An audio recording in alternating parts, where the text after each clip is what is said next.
Is this the best Prime Universe figure ever? Find out today on the Gei4Mei Summer Special. We're gonna review 1, 2, 3, 4 figures as we delve into the brand new Legacy United vs. Multipack, sponsored by Target, beginning with the Burgundy Bull himself, Legacy Prime Universe Cliffjumper. Welcome back to the show, it's Gei4Mei. Given how inconsistent this toy line has been regarding the designs of these characters, getting a new Prime Universe figure in Legacy should fill you with the same sense of impending dread as hearing your mom scream your full legal name from across the house. Now, I enjoy hearing your mom scream my name across the house, but that's just me. Legacy Cliffjumper impresses me for a lot of reasons, not the least of which being he actually resembles the fucking character he's supposed to be. This was a big problem with the other Prime Universe figures, because they all look like they had their heads slapped onto random bodies that didn't fit them. God, how many times have I talked about this on the show? But I mean, look at this. This is a hate crime. But Cliffjumper looks every bit as stocky and strapping as he did in the show, at least for the few fleeting moments of screen time he had. Yeah, Prime Cliffjumper is kind of a nothing character, which you wouldn't expect after being voiced by a high-profile celebrity like The Rock. Killing him off in the first episode quickly set the tone of the show, but made the whole advertising campaign a cruel bait and switch.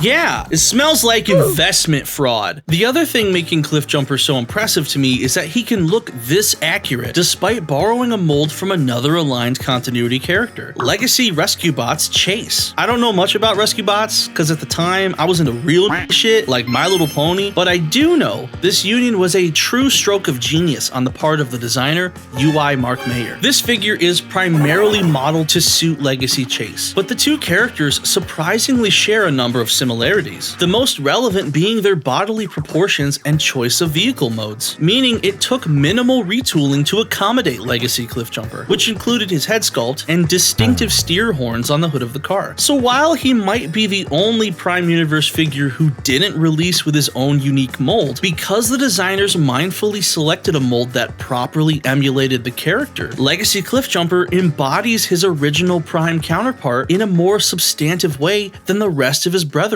Wow! Despite what weirdos with Pablo avatars will tell you on Twitter, to make a successful toy that accurately represents the character you intend to, you have to maintain the holistic visual identity of said character, including things like body type and proportions. I mean, we're 3 years into Legacy now. Hasbro clearly has this stuff figured out. What the fuck is this? What the fuck is this?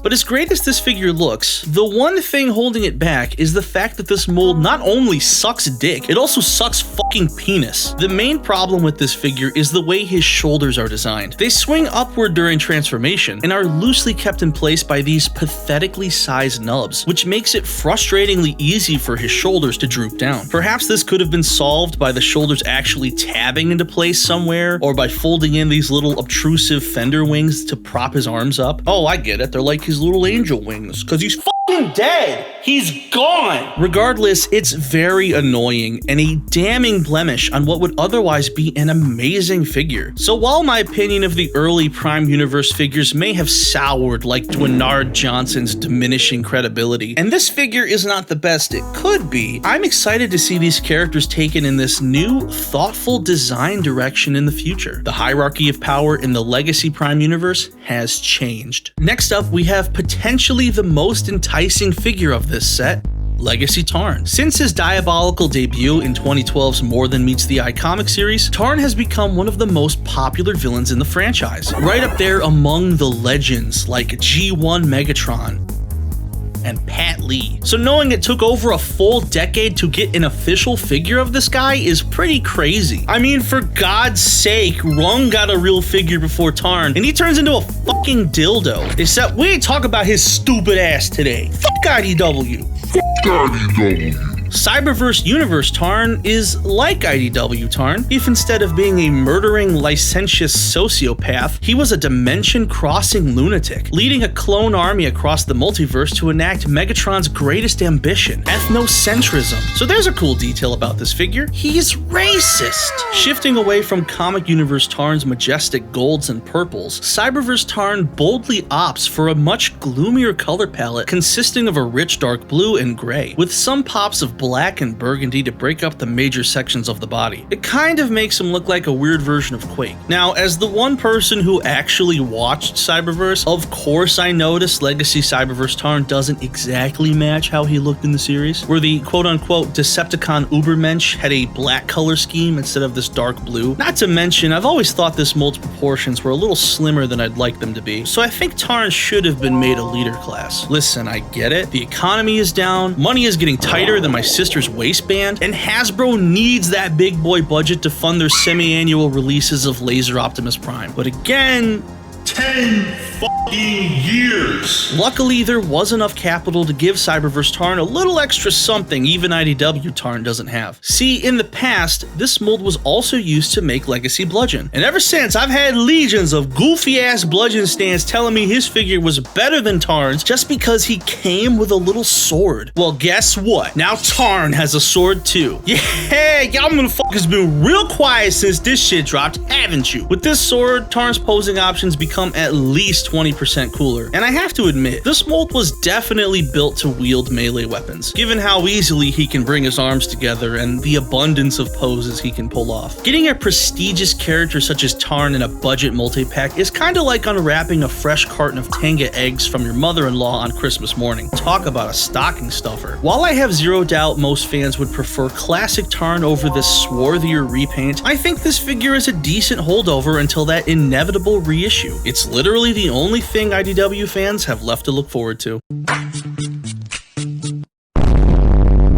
And here we have everyone's favorite spooky spood, Tarantulas. Now, I'm not the biggest fan of bugs in general. I know spiders aren't capital B bugs, but Raid doesn't discriminate. And I've seen Starship Troopers, so I know if one of those motherfuckers says something about mind-blowing head and offers to suck you dry, they mean something else entirely. So I'm not always a fan of transforming bugs either, minus one specific exception for two very specific reasons. Thankfully, Legacy Tarantulas is a bug even I can appreciate, now appearing in a delicious looking creamsicle orange, based on the colors of the prototype Tarantulas that appeared in early Beast Wars marketing and commercials. This figure is so elegantly designed. The Beast mode is both creepy and cute with this sculpted furry texture that makes me feel like I'm really holding an actual toy spider. They didn't go overboard with his leg joints either, so he's easy to stand and pose despite having 8 separate legs. I'm not Snoopert Dog, okay? I get a headache if I see too many joints. The transformation is pretty simple, but sophisticated, and very satisfying once you know how to do it quickly. In robot mode, the articulation is great, especially his legs, where he can pull off some uniquely low and kneeling poses, thanks to the deep bends in his ankles and knees. Damn, you know who else has that same ability? Your mom. Noticeably, in lieu of the mutant head popularized by the Beast Wars television series, this Tarantulas instead has the robotic-looking head that was an alternate option on his original figure. There's even a few sets of simple spider eyes sculpted onto the back to homage the mutating head gimmick. But what's weird about this head is how it's done in a somewhat incongruous green and purple color scheme. Since this is the only bit of purple on the figure, it more closely matches the colors of the retail version of Legacy Tarantulas, which kind of implies this new head is intended as a head swap for that figure. While I enjoy the idea of updating older figures with new accessories, the problem is, unlike last year's monumental Troop Builder multi-pack, customization is a non-priority for this set. None of these figures include alternate heads, which isn't a surprise considering they are mostly intended to be distinct characters and not faceless interchangeable army builders, which means swapping this Tarantulas' head onto the older figure leaves him without a proper head of his own. This could have been a good opportunity to include an extra silver version of Tarantulas' head, which would more accurately complete the homage to the original toy. Thankfully, with your mother around,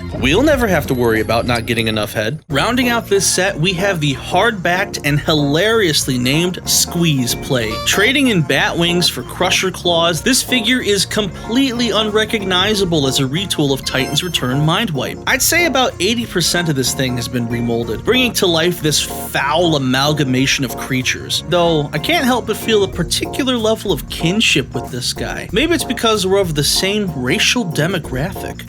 Purple. Bro's got that impatient cousin stance, like your mom said he could use your phone to watch Mr. Beast videos. Maybe he shouldn't. G1 Squeeze Play had a rather saurian looking posture that's impossible to replicate with this figure. He also needs fake parts to recreate the legs slung over his shoulders, since the real Beast Mode legs become his arms now. Surprisingly, this isn't Squeeze Play's first time being revived as a Titan's Return style figure. He previously appeared as the Titan Master Crash Bash, who I don't have. But even as John Warden's strongest soldier, I have to admit, this mold is already showing its age. He isn't quite falling apart yet, like Fangary's fuzzy ass in the Worlds Collide multi-pack, but many of Squeeze Play's joints are kinda loose, especially his ball-jointed shoulders, and the execution of the articulation overall is substandard to what we expect from modern generations. I think there's good reason to believe this figure might actually be intended as the Japanese version of the character, the also hilariously named Cancer, one of the Headmaster Juniors from the Japanese sequel to G1, Super God Master Force. I have a cancer. Now, me personally, I wouldn't put the words Headmaster and Junior in the same sentence, especially when the character in question is actually a little boy, but the tiny head sculpt on this Headmaster figurine seems more inspired by the sleek helmet worn by the human Cancer as opposed to the robotic-looking face on the original toy, who was known in the West as Locos. But the thing driving me Locos is the insane accessory they've given to Squeeze Play. Instead of the blaster included with the G1 figure, Legacy Squeeze Play brandishes this shockingly realistic looking pistol based on the character Browning, who was a little companion given to Cancer in the Master Force anime. Browning himself has an interesting history as well. Exclusively released in Japan, his mold hails from the very same micro-change gun robo line that delivered the first Emperor of Destruction, G1 Megatron. So these guys are like kissing cousins or something. I can sense the ghost of Shinzo Abe smiling down upon us right now. God, there's just something absolutely hysterical about seeing a Transformer holding a realistic looking gun in Kamala's America. Yeah? We'll see how funny it is after I've painted the walls with your brain matter. Prepare to meet Yahweh, Mei-Chud. Whoa, let's be cool, man. You don't need to do this. You don't need to do this.